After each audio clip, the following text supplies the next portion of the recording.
Eric Abril was still wearing jail-issued chains when police arrested him. We have live team coverage on his arrest tonight. ABC 10's Alicia Machado joins us in studio with details on Abril's past, and our Roxanne Elias talked with the man who called 911 this afternoon. But we start with ABC 10's Jeannie Nguyen, who just spoke to the Placer County Sheriff about how this all came to an end. Jeannie.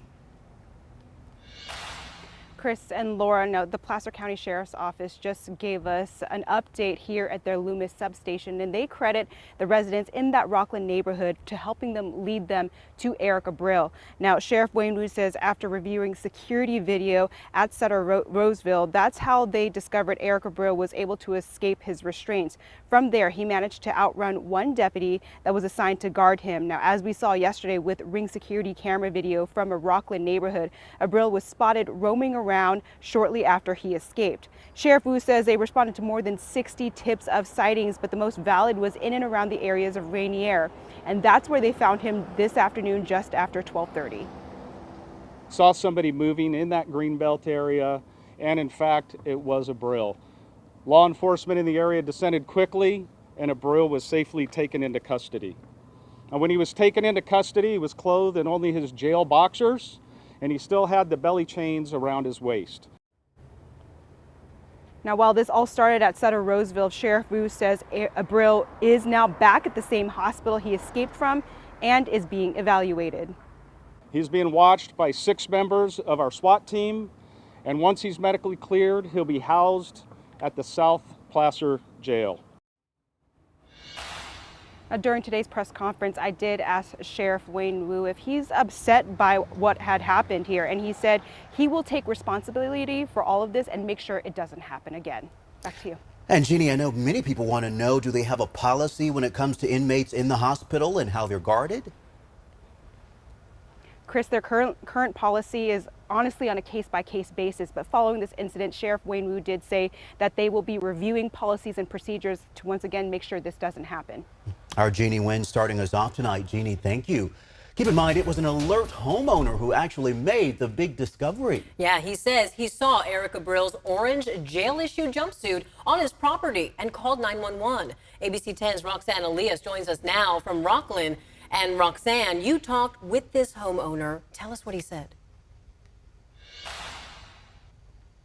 We did, Chris and Laura. He was visibly shaken up. Now, Bill Sanchez, where this home right here behind me, where he was found, it happened here. And that's because he had just talked with us right after they had found this inmate. Now, just to put things into perspective, we're about 3 miles away from the hospital where that inmate escaped yesterday. He was tucked up right here in the middle of a ravine behind my woodshed and in the creek. Right in that little alcove is where Bill Sanchez spotted Eric Abril after stepping out on his deck. I walked out to take the dog out to go poop, and I looked over the edge right here at the creek. I do it 5 times a day, and there wasn't an orange jumpsuit 2 hours ago, and there was an orange jumpsuit laying right there on the ground. It's the same neighborhood where other neighbors had seen Abril walking in their yard. The Rockland homeowner says he heard some splashing in the water, so he called police, and they arrived within minutes. There was probably, over 20 guys with guns drawn standing right here on this deck and looking over this fence at the time. They didn't want me standing next to them, so. This is how authorities found Abril. Sanchez says from what he could see, he was only wearing his underwear and was quickly taken into custody. The entire community now breathing a sigh of relief, knowing the escaped inmate is no longer in their backyard. We can enjoy our neighborhood. It's usually pretty quiet around here. So it's a big sigh of relief to have him out of here. The whole Placer County is relieved now, so it's a big deal. He could have maybe hijacked a car and been down in LA by now. Nobody knew where he was. We're just lucky that they were able to get him. So.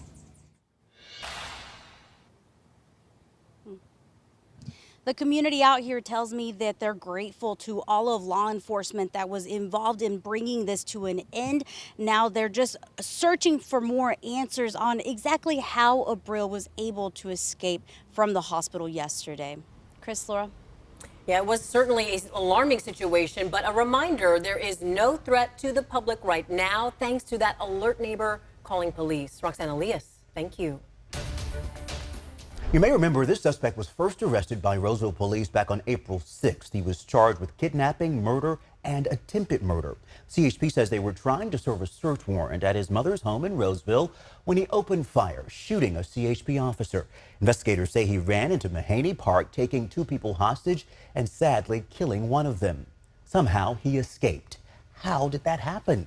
The community obviously wants answers. ABC 10's Alicia Machado talked with a former Sacramento County sheriff who explains the typical protocol for cases like this. Alicia, tell us what the former sheriff had to say.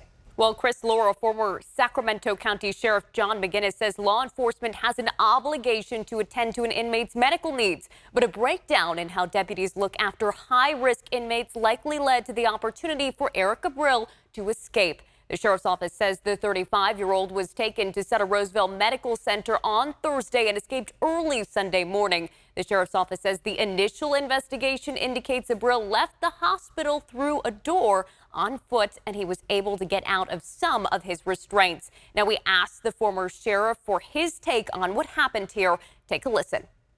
If they're a combative, violent person, you want to restrain them. You want to have sufficient safeguards in that regard. Nonetheless, you have an obligation, an absolute uncompromisable obligation to ensure that their health and safety needs are met. And remember, this guy, notwithstanding what we know about his behavior back in April, at this point, he's an innocent man. He's not been convicted of those crimes.